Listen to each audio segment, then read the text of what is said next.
শান্তিনিকেতন বাঙালির অন্যতম একটি আকর্ষণীয় স্থান। রবীন্দ্রনাথ ঠাকুরের স্মৃতি বিজড়িত শান্তিনিকেতন যেন সাহিত্য এবং সংস্কৃতির মেলবন্ধনের সাক্ষী। ভারতের পশ্চিমবঙ্গের বীরভূম জেলার ছোট্ট এই শহরে প্রতি বছর দেশ বিদেশের অসংখ্য রবীন্দ্র অনুরাগী পর্যটকেরা ছুটে আসে। এমনকি দিনকে দিন এর সংখ্যা বৃদ্ধি পাচ্ছে প্রচুর পরিমাণে। হবেই বা না কেন, শান্তিনিকেতন এমন একটি স্থান যেখানে একবার আসলে বারবার যাওয়ার ইচ্ছে থাকে। আজকের এই গল্পে মূলত শান্তিনিকেতনে বারবার যাওয়ার কারণ খোঁজার চেষ্টা করব। এর সাথে বলে রাখি, আমি প্রতি বছর শান্তিনিকেতনে বেশ কয়েকবার যাতায়াত হয়। মূলত আমার এই অভিজ্ঞতা থেকেই এই কারণগুলো খুঁজব, যা আপনাদের অনেকের সাথে মিল বা অমিল হতে পারে। তবে শান্তিনিকেতন বারবার আসার কারণ সম্পর্কে আপনাদের নিজস্ব মতামতের অপেক্ষায় রইলাম। তবে চলুন ভিডিওটি শুরু করি।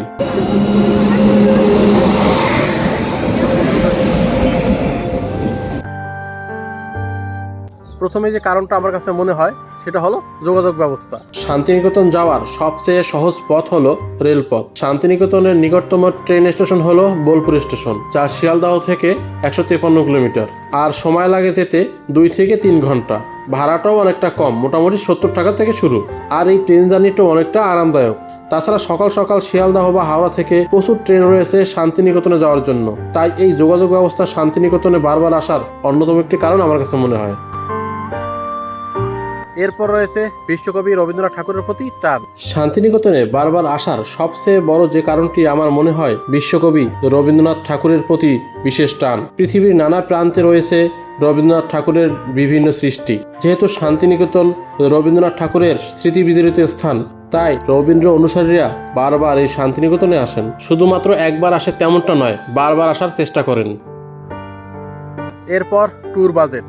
শান্তিনিকেতন বেড়ানোর ক্ষেত্রে বাজেটটা সীমিত হলেই চলে। হাতে মাত্র 500 থেকে 700 টাকা হলেই একদিনের ট্যুর অনায়াসে করা যায়, কিংবা 2 দিন থাকতে চাইলে 1000 থেকে 1500 টাকা যথেষ্ট পার হেড। তাই এই শান্তিনিকেতনে বারবার আসার এই বাজেট ট্যুরটা একটি কারণ বলে আমার মনে হয়। এরপর রয়েছে শান্তিনিকেতনের হোটেল ব্যবস্থা। কোথাও বেড়াতে গেলে সেখানে একটি থাকার ব্যবস্থা আছে কিনা সে সম্পর্কে আমরা অবগত হই, তারপর সেখানে বেড়াতে যাই। সেক্ষেত্রে শান্তিনিকেতন কিংবা বোলপুর স্টেশনের আশেপাশে প্রচুর পরিমাণে হোটেল রয়েছে এবং দামটাও অনেকটা কম। তাই সেখানে থাকার ক্ষেত্রে কোনো সমস্যা নেই। আর থাকার ক্ষেত্রে সমস্যা না থাকার কারণে বারবার শান্তিনিকেতনে যাওয়াই যায়। খাবার ব্যবস্থা। শান্তিনিকেতনে বারবার আসার ক্ষেত্রে খাবারটা একটি গুরুত্বপূর্ণ বিষয়। শান্তিনিকেতনে প্রচুর পরিমাণে বাঙালি রেস্টুরেন্ট রয়েছে, খাবারের দামটা অনেকটাই কম। বিশেষ করে সোনাঝুরি হাটের আশেপাশের তুলনায় বোলপুর স্টেশনের আশেপাশের রেস্টুরেন্টের খাবারের দাম অনেকটাই কম। তাই এখানে আসলে খাবার নিয়ে আপাতত সমস্যা নেই, যার কারণে শান্তিনিকেতনে বারবার আসলেও খাবার নিয়ে আপাতত কোনো চিন্তা নেই। শান্তিনিকেতনের দর্শনীয় স্থান। শান্তিনিকেতনে বারবার আসার ক্ষেত্রে সবচেয়ে প্রধান যে কারণটি মনে হয় সেটি হলো শান্তিনিকেতনের এই দর্শনীয় স্থানগুলো। এখানে রয়েছে অনেক সুন্দর সুন্দর রবীন্দ্রনাথ ঠাকুর স্মৃতি বিজড়িত অনেক স্থান। তাছাড়াও সোনাঝুরি হাট, যার কথা না বললেই নয়। বলা ভালো, এই সোনাঝুরি হাট হলো শান্তিনিকেতনের মূল আকর্ষণের কেন্দ্রবিন্দু। এর পাশাপাশি রয়েছে বিশ্বভারতী ক্যাম্পাস, সৃজনী শিল্পী গ্রাম, প্রকৃতি ভবন, সরুল রাজবাড়ি, কঙ্কালীতলা ইত্যাদি ইত্যাদি অনেক স্থান, যেটি একদিন কিংবা 2 দিন অনায়াসে ঘুরে দেখা যায় এবং প্রত্যেকটি জায়গায় অসাধারণ সুন্দর, যার টানে বারবার এই শান্তিনিকেতনে ছুটে আসাটাই স্বাভাবিক।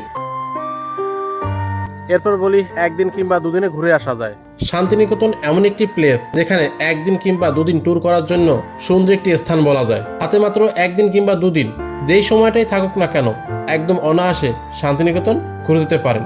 তাই 1 দিন কিংবা 2 দিন ট্যুরের জন্য শান্তিনিকেতন একটি বেস্ট প্লেস। আর এই কারণেই কিন্তু বারবার শান্তিনিকেতনে আসা যায়। এরপর রয়েছে শান্তিনিকেতনের সবথেকে আকর্ষণীয় যেটা সোনাঝুরি হাট।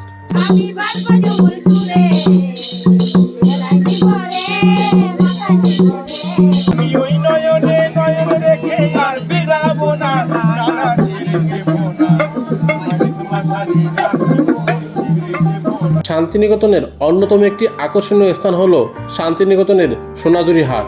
এই হাটে পেয়ে যাবেন আদিবাসী নৃত্য সহ বাউল সঙ্গীতের আসর, কিংবা এখানে যে সকল দোকানপাট রয়েছে অধিকাংশ দোকানেরই জিনিসপত্র হাতের তৈরি।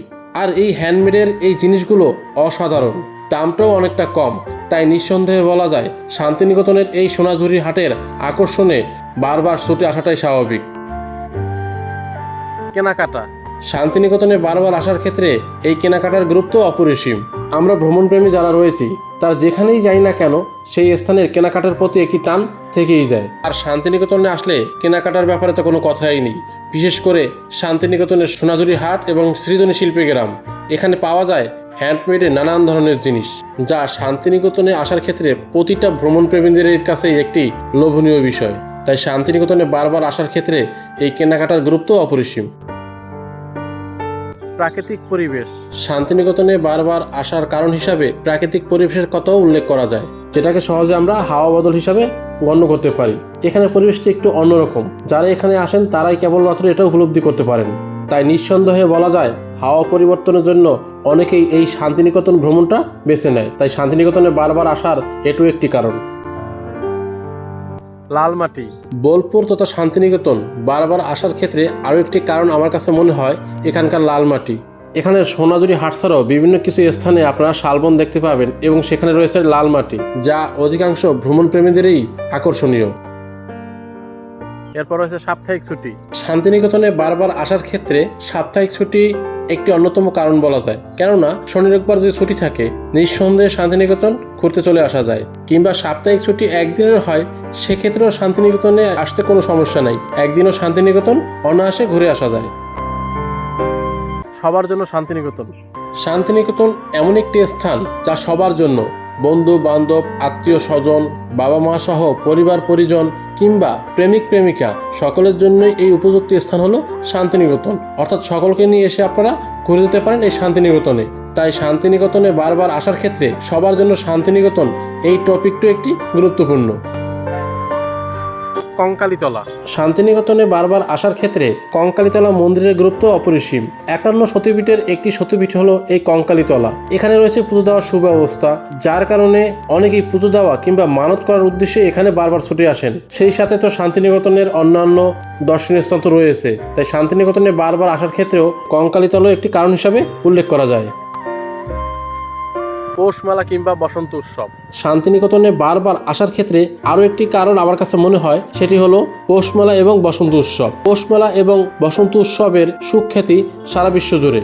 পৌষ মেলা এবং এই বসন্ত উৎসবকে কেন্দ্র করে এখানে বিশাল মেলার আয়োজন করা হয় এই শান্তিনিকেতনে, যার কারণে প্রতি বছর বিভিন্ন প্রান্ত থেকে প্রচুর টুরিস্টের সমাগম ঘটে এই শান্তিনিকেতনে। বেশ কয়েক বছর পর এবছর অনুষ্ঠিত হলো শান্তিনিকেতনের পৌষ মেলা। এছাড়াও অনেকগুলো কারণ রয়েছে শান্তিনিকেতনে বারবার আসার, যেমন কম বাজেটে ঘুরে আসা, বিশ্বভারতী ক্যাম্পাস, এছাড়াও কোপাই নদী, বিভিন্ন সময়ের মেলা এবং সাংস্কৃতিক অনুষ্ঠান ইত্যাদি ইত্যাদি। অবশেষে আমার যেটা মনে হয়, শান্তিনিকেতনে বারবার যাওয়ার ক্ষেত্রে একটি বা দুটি কারণ গুরুত্বপূর্ণ নয়, বেশ কয়েকটি কারণের জন্যই মূলত বারবার শান্তিনিকেতনে বারবার আসা। যাই হোক, আমার শান্তিনিকেতন বেড়ানোর অভিজ্ঞতা থেকে সকল কারণগুলো খুঁজে আপনাদের সামনে তুলে ধরার চেষ্টা করলাম। তো কেমন কি লাগলো অবশ্যই কমেন্ট বক্সে কমেন্ট করে জানাবেন। তো ভিডিওটি এই পর্যন্তই। ভালো থাকবেন, সুস্থ থাকবেন।